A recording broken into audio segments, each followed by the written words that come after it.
간밤에 있었던 소식들 함께 들으셨는데요. 그렇다면 시장에서는 어떤 흐름들을 보였을지 시황센터 연결해 보겠습니다. 김민아 앵커, 지난주 금요일까지 해서 시장 상황 어땠나요? 네, 유럽 증시에도 조금씩 온기가 돌고 있습니다. 조금씩 훈풍이 불어들면서 시장이 개선될 것이다, 증시 상황이 개선될 것이다, 이러한 기대감을 받고 있는데요. 유럽 증시부터 함께 살펴보시죠. 유로스톡스 50 지수입니다. 0.54%로 소폭으로 상승한 채로 장을 마쳤습니다. 결국에 한 주 흐름은 4,408포인트 선에서 장을 마치는 모습이었고요. 보시면 변동성은 상당히 강했습니다. 월요일장에서 급등을 한 이후에 탄력이 둔화되기도 했었고요. 화요일장에서는 강한 모습을 나타내다가 수요일과 목요일장에서는 다시 한번 탄력이 둔화되면서 변동성이 나타나는 장세를 나타냈습니다. 하지만 금요일장에 다시 한번 치고 올라오면서 탄력을 회복을 하는 모습으로 장을 마쳤는데요. 유럽 증시는 기업들의 호실적 그리고 여러 가지 경제 지표의 영향을 받으면서 결국에는 상승한 채로 장을 마쳤습니다. 유로존의 제조업 업황이 예상보다는 부진했지만 서비스 업황이 양호한 상태를 나타냈기 때문으로 퍼리가 되고 있는데요. 유로존의 4월 제조업 구매자 관리 지수 예비치는 45.5로 집계가 됐습니다. 반면에 서비스업 PMI 예비치가 1년 만에 최고치인 56.6을 기록을 하면서 투자 심리를 개선시켰다고 볼 수 있고요. 그리고 대표적인 기업들의 실적 발표까지도 호재로 작용이 됐습니다. 우선 대표적으로 독일의 소프트웨어 대기업인 SAP는 올해 1분기 실적 호조와 자사 제품의 생성형 인공지능 AI를 쓰겠다는 소식을 전해오면서 5%대 급등세를 나타내기도 했었고요. 또 독일의 고급차 제조업체인 메르세데스 벤츠에서도 호실적을 발표하면서 1% 넘는 강세 흐름을 나타내기도 했습니다. 네, 이어서 원유 가격 선물지수 흐름 살펴보도록 하겠습니다. 원유 살펴보시면 0.1%로 소폭으로 반등하며 장을 마쳤습니다. 지난주 흐름을 보시면 결국에는 80달러 선 밑으로 깨지는 모습이 나타나기도 했었는데요. 결국에는 소폭 상승한 77.95달러에서 장을 마쳤습니다. 한 주간 흐름 보시면 계속해서 유가는 하락하는 추세를 나타내고 있는데요. 이 유가 같은 경우에는 지속적으로 하락하는데 이 G7의 영향도 있었습니다. 지난주 상승세를 이었던 이 국제 유가는 미국의 휘발유 재고 증가, 그리고 G7의 러시아 원유 가격 상한선 유지 조치, 그리고 주요국의 금리 인상 지속 가능성 등 여파로 하락세로 전환을 하는 모습이 나타나면서 추세 자체가 하락세로 나타나고 있다는 점 체크해 보셔야겠습니다. 네, 이렇게 원유 가격까지 함께 알아봤습니다. 미국 증시 마감 상황은 SH인베스트먼트 김선영 연구원 연결해 보겠습니다. 안녕하세요. 네, 안녕하십니까. 네, 미국 증시 어떻게 마감했나요?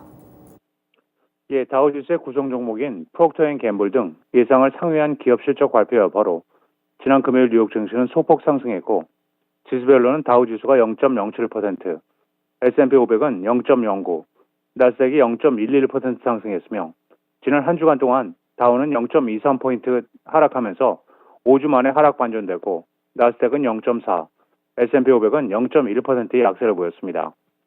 지난 금요일 업종별로는 건설, 임의 소비재, 헬스케어 등이 상승했던 반면 소재, 에너지, 반도체 등이 하락했으며 벤치마크인 10년 만기 국채금리는 전일 대비 반등한 3.57%를 기록했고 WTI 원유 가격은 0.5%가 반등한 배럴당 77달러 95센트를 기록했으며 팩트셋에 따르면 지난 금요일 기준 S&P 500 지수 상장 기업 중 88개가 실적을 발표한 가운데 이 중 76%가 예상치를 웃도는 EPS를 발표했으며 61%는 예상을 웃도는 매출을 발표했다고 공개한 점이 투자 심리를 고조시켰다는 분석입니다. 한편 개선된 경제 지표 역시 시장에 긍정적으로 반영됐는데요. S&P 글로벌이 발표한 4월 제조업 구매 관리자 지수 PMI는 50.4를 기록해 6개월 만에 최고치를 경신했고 특히 서비스업 PMI가 53.5를 기록하면서 11개월 만에 최고치를 경신한 가운데 S&P 측은 기업 업황이 다시 개선되고 있다는 점을 보여준 지표라면서 미국의 GDP 성장률이 연율 2%를 넘을 수 있을 것이라고 전망하고 있습니다. 반면 이번 반도체 경기 하강 사이클이 이전에 비해 더 오래 갈 것이라는 우려가 커지고 있다는 분석이 제기되면서 지난 금요일 필라델피아 반도체 지수의 하락을 가져왔습니다. 파이낸셜 타임스는 대만의 TSMC와 네덜란드의 ASML 등 반도체 업계 핵심 업체들이 실적 발표에서 어두운 전망을 내놨다며 이 같은 분석을 내놓고 있는 건데요. TSMC는 실적 발표를 통해 올 상반기 반도체의 재고 조정이 이전 예상보다 더 오래 가고 있다면서 이로 인해 다시 균형을 잡으려면 올해 3, 4분기는 돼야 가능할 것이라며 지난해 매출이 43% 급증했던 TSMC는 올해 매출이 한 자릿수 초중반대에 머물 것이라는 비관적인 전망을 발표한 바 있었습니다. 앞서 반도체 산업협회 SIS는 지난 2월 전 세계 반도체 매출이 전년 동월 대비 20.7%가 감소해 6개월 연속 줄어들었다고 밝힌 바 있으며 반도체 업체 ASML 역시 반도체 시장이 이제 공급 과잉을 겪고 있다면서 전형적인 반도체 하강기에 비해 훨씬 더 오래 갈 것이라는 예상을 한 바 있었습니다. 한편 시장 조사 업체 IDC는 반도체 최종 시장 가운데 가장 큰 타격을 받은 분야는 PC라면서 올해 1, 4분기 중 PC 매출이 1년 전보다 29%가 감소할 것으로 추산하면서 이번 시장 침체는 역대 그 어느 때보다 극심하다며 PC 시장이 역대 최악의 해를 기록하게 될 것이라고 우려했고 시장 조사 업체 캐널리스는 전 세계 스마트폰 출하 역시 5분기 연속 감소해 올 1, 4분기 중 전년 동기 대비 12%가 감소한 것으로 추산하고 있습니다. 미국 내 최대 자동차 시장인 캘리포니아주에서 테슬라의 전기차 시장 점유율이 큰 폭으로 감소했습니다. 로이터 통신이 캘리포니아주 에너지위원회의 자료를 인용한 바에 따르면 올해 1분기 중 캘리포니아주 전기차 시장에서 테슬라의 점유율은 59.6%로 지난해 연간 72.7%에 비교해 13.1포인트가 하락했는데요. 이는 지난 2017년 이후 캘리포니아 시장에서 테슬라가 기록한 가장 낮은 점유율이었던 반면 경쟁 업체인 폭스바겐과 제너럴 모터스, 기아 등의 1, 4분기 시장 점유율은 아직 한 자릿수대이긴 하지만 전보다 상승했다고 로이터는 전했습니다. 한편 지난해 테슬라의 전 세계 차량 인도량 가운데 캘리포니아가 차지하는 비중은 16% 수준이었는데요. 로이터는 테슬라가 올해 들어 미국에서 차량 가격을 6차례나 인하했음에도 불구하고 시장 점유율은 오히려 감소하는 추세라면서 캘리포니아주 에너지위원회에 따르면 올해 1분기 중 캘리포니아주 내 신규 전기차 판매량은 총 12만 4,053대로 역대 최대치를 기록한 것으로 나타나고 있습니다. 중국의 전기차 배터리 기술 스타트업인 유파워가 나스닥에 상장한 첫날이었던 지난 목요일 IPO 공모가보다 620%가 폭등한 43달러 18센트에 마감됐지만 금요일에는 차익 실험 매물이 대거 유입되면서 81%가 폭락한 7달러 83센트에 마감되는 등 극심한 변동성을 보이고 있습니다. 유파워의 주가는 거래 첫날 장중 공모가보다 무려 1100%가 높은 75달러까지 치솟았지만 이후 상승폭이 줄었고 이것은 올해 미국 증시에 상장된 기업 가운데 최대 상승폭이었습니다. 이 회사의 희망 공모가는 6에서 8달러 사이였지만 밴드 하단의 공모가가 확정된 건데요. 회사의 보통주 한 주당 6달러에 241만 6,667만 주를 발행해 1,450만 달러를 조달할 계획이었습니다. 유파워는 전기차 배터리 교체 기술을 개발하는 회사로 14개의 관련 특허를 보유하고 있으며 지난 2013년 설립된 이후 102개의 공급사와 165개의 고객사를 두고 있으며 본사는 중국 상하이에 있습니다.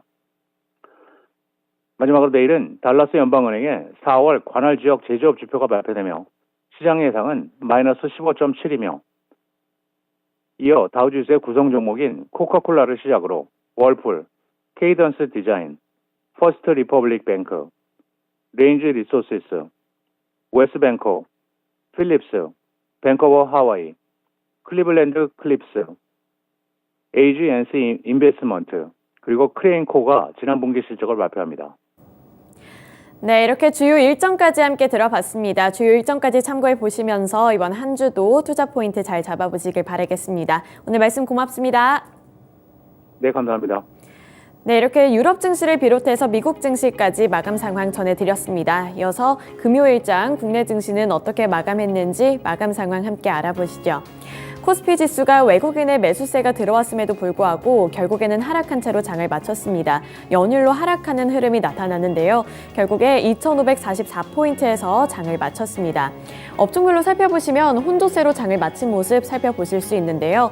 우선 가장 큼직한 대형주 중심의 하락세가 나타났기 때문에 그 부분부터 간략하게만 보도록 하겠습니다. 이 반도체 같은 경우에는 삼성전자 그리고 SK하이닉스가 일제히 상승한 채로 장을 마쳤는데요. 반도체는 업황이 개선될 것이라는 기대감을 얻고 있습니다. 우선 미국에서는 이 TSMC 그리고 램리서치 등 주요 글로벌 반도체 기업들이 실적 호조를 발표하면서 이 업황 개선 기대감을 더욱더 끌어올렸고요. 반면에 그동안 시장을 주도했었던 2차전지 관련 종목들은 테슬라가 실적을 좋지 못하게 발표를 했고요. 또 박리담의 전략이 시장에는 악재로 작용되면서 결국에는 조정받는 장 흐름이 나타났습니다. 조금 뒤에 더 자세하게 주가까지 살펴보도록 하겠고요. 우선은 화학 섹터부터 면밀하게 살펴보도록 하겠습니다. 화학 섹터 보시면 대체적으로 파란불이 들어왔습니다. 일제히 하락한 채로 장을 마쳤는데요. 그중에서도 빨간불을 켜낸 종목들은 몇 가지가 있었습니다. 그 종목들부터 함께 살펴보시죠. 공통점으로는 태양광 관련 종목들이라는 점입니다. 하나솔루션이 3.77% 오르면서 종가는 55,100원에 형성해 냈는데요. 보시면 장 후반부로 갈수록 더욱더 탄력적인 모습을 나타냈습니다. 또 그 밖에 OCI 같은 경우에도 3%대 상승률을 나타내며 3.38% 오른 119,200원을 터치했습니다. 마찬가지로 장 후반부에 더욱더 탄력적인 모습을 나타냈는데요. 이 태양광과 관련해서 개별 호재 소식을 갖고 있습니다. 하나솔루션 같은 경우에는 미국의 태양광 가두리에 편승을 할 것이라는 증권가의 분석이 호재로 작용이 됐습니다. 대표적으로 IBK투자증권은 21일 하나솔루션에 대해 미국의 태양광 가두리에 편승했다고 분석을 했는데요. 투자 의견과 목표 주가는 적극 매수 그리고 77,000원으로 상향 조정했습니다. 미국의 퍼스트솔라의 시가총액은 원화 기준 30조 원을 돌파하면서 정당한 가치를 평가받고 있다며 국가별 시스템 리스크와 주식시장 규모를 고려하더라도 하나솔루션의 가치 차이가 과도하게 벌어진 상황이라고 분석을 했습니다. 미국의 모듈 생산 능력만을 고려할 경우에는 작년 하나솔루션의 모듈 생산 영역은 1.7기가와트로 퍼스트솔라 대비 65% 수준에 불과했지만 지속적인 증설 추진으로 오는 2025년에는 93%까지 오를 수 있을 것이라는 전망을 제시했습니다. 이 생산 능력 차이가 크게 줄어들 것으로 보면서 투자 심리가 개선된 여파라고 볼 수가 있고요. OCI 같은 경우에도 며칠 전부터 이런 호전망이 나왔습니다. 폴리실리콘 상승 전망 및 실적 전망치 상향 예상 속에서 상승세를 지속한 건데요. 미래에셋증권은 OCI에 대해서 폴리실리콘 평균 판매가 상승 전망으로 실적 전망치 상향이 예상된다며 투자 의견을 매수로 유지를 했고요. 목표 주가는 기존 11만 3천원에서 16만 6천원으로 47%가량 상향 조정했습니다. 이러한 여파에 태양광 관련 종목들이 일제히 3% 넘는 상승세를 기록했습니다. 이어서 보실 섹터가 바로 리오프닝 관련 종목들입니다. 이 화학 섹터 안에서도 리오프닝, 이 화장품 관련 종목들이 일제히 급락을 했습니다. 주가부터 함께 살펴보시죠. LG 생활건강이 8% 넘게 밀려났습니다. 8.13% 빠지면서 61만 원에 결국에는 종가를 형성해 냈는데요. 장 초반에 비해서도 더욱더 탄력이 줄어드는 모습이 연출이 됐습니다. 또한 LG 생활건강뿐만 아니라 보시면 아모레퍼시픽이 8.53% 내렸습니다. 점진적으로 갈수록 탄력이 더욱더 줄어드는 모습이 연출이 되면서 8.53% 하락한 12만 5,500원의 종가를 형성해 냈고요. 그 밖에도 보시면 아모레퍼시픽, 아모레G 같은 경우에도 10% 넘게 밀려났습니다. 37,350원이고요. 주가 역시 흐름 자체가 비슷한 모습을 나타내고 있습니다. 그 밖에 또 보시면 LG화학 우선주도 4%대 하락세를 나타내는 모습이 나타났습니다. 그 밖에 이렇게 한국콜마도 3.95% 밀려나는 모습이 나타나면서 화장품 제조업체들의 주가까지도 타격을 받는 모습이 나타났고요. 코스맥스도 역시나 마찬가지로 급락을 했습니다. 8.06% 하락한 76,400원을 기록을 했습니다. 오는 26일 한미 정상회담을 앞두고 한국과 중국 관계가 냉각되고 있다는 우려감이 번지면서 리오프닝 관련 종목들 그리고 중국의 소비 영향을 많이 받는 화장품 관련 종목들이 일제히 조정을 받았다고 볼 수가 있는데요. 이 중국 관영 환구시보와 영문판 글로벌 타임스 공동 사설을 살펴봤을 때 한국과 중국 관계가 더욱더 냉각된다는 신호를 얻을 수 있습니다. 이 한국 외교의 국격이 산산조각 났다며 우리 정부를 비난하는 발언이 잇따라 나왔고요. 중국 외교부도 지난 20일 우리 주중 대사에게 윤 대통령의 발언은 도저히 받아들일 수가 없다며 항의한 사실을 공개를 했습니다. 이 한미 정상회담을 앞두고 이렇게 연일 견제구를 날리는 모양새 자체가 지정학적인 리스크를 더욱더 고조시키고 있다는 평가가 나오고 있습니다. 또 중국이 윤석열 대통령의 발언을 문제 삼으면서 우리 정부를 23일에까지도 비난하는 모습이 나타나며 중국과 한국 간의 관계가 악화되고 있다는 평가를 받고 있는 만큼 이 오프닝 관련 종목들은 이번 주에도 주가 흐름을 살펴보셔야겠습니다. 화학 섹터에서 한 가지 더 보겠습니다. 전고체 배터리로 유명한 종목이죠. 한농화성이 29% 넘게 급등을 하면서 결국에는 상한가로 장을 마쳤습니다. 26,150원의 종가 만들어냈고요. 장 후반부로 가면 갈수록 더욱더 탄력을 받아 나가면서 결국에는 상한가로 장을 마쳤습니다. 장중에는 변동성이 상당히 있었다는 점은 함께 확인해 보셔야겠는데요. 정부가 국내 배터리 3사와 함께 전고체 배터리 세계 최초 상용화를 목표로 2030년까지 총 20조 원을 투입을 하겠다고 밝혔습니다. 한농화성은 정밀화학 제조업체로 전고체 배터리의 전해질을 개발 중인데요. 이에 따라서 29% 넘게 오르는 모습이 나타났고요. 반면에 전고체 배터리 안에서 이수화학 같은 경우에는 주가가 희비 교차됐습니다. 10% 넘게 조정을 받았다는 점 참고해 보셔야겠습니다. 네, 이어서 반도체 섹터 살펴보도록 하겠습니다. 전기전자 섹터에서 보시면 삼성전자가 0.61% 소폭 상승하며 65,700원을 터치했습니다. 66,000원 선을 눈앞에 두면서 장을 마치는 모습이었고요. 지속적으로 올라가고 있는 모습이 연출됩니다. 또 SK하이닉스가 1% 넘는 강세를 나타냈습니다. 1.6% 오르면서 주가는 89,100원에 장을 마쳤는데요. 반도체 업황이 바닥을 찍었다는 소식은 계속해서 들려오고 있습니다. 반도체 바닥론이 솔솔 올라오면서 이렇게 주가 자체도 영향을 받고 있는 모습인데요. 디램 가격이 역사적 하단에 다다르면서 올해 하반기부터는 반도체 시장이 살아날 것이라는 예상이 나오고 있습니다. 또 증권가에서는 특히나 이렇게 대형 제조업체들뿐만 아니라 중소형 업체들 중심의 상승세가 큰 폭으로 나타날 것이라는 전망을 제시를 하고 있습니다.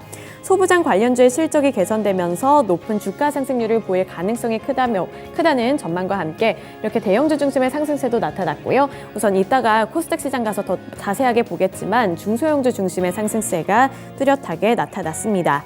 따라서 증권가에서는 이렇게 반도체 업황의 바닥론이 제기되는 가운데 미국의 기술주들의 실적을 자세하게 살펴봐야 한다는 의견도 제시하고 있습니다. 코스닥 시장 빠르게 넘어가 보도록 하겠습니다. 코스닥 지수도 1%대 약세를 나타내면서 868포인트의 장을 마쳤고요. 마찬가지로 파란불이 더 많이 들어왔습니다. 대표적으로 2차전지 관련 종목들 일제히 조정을 받았습니다. 에코프로비엠 7%대 하락세를 나타냈고요. 에코프르가 5.75%, LNF가 2.42% 하락세로 장을 마쳤고요. 대주전자재료도 3%대 넘게 하락하는 흐름으로 장을 마쳤습니다. 그 밖에 상승했던 종목들 살펴보시죠. 앞서서 살펴드렸다시피 이렇게 반도체 중소형주들, 소부장주 중심의 상승세가 나타났고요. 리노공업이 2.75% 상승했고요. HPSB가 9%대로 강세 흐름을 나타냈습니다. 또 SNS텍이 6.53% 상승한 채로 장을 마친 가운데 하나머티리얼즈 5% 가까이 되는 상승 흐름 나타내고 있고요. 여기에 이어서 나머지 관련 종목들 칩셋미디어, RF세미도 14.29% 상승하며 장을 마쳤습니다.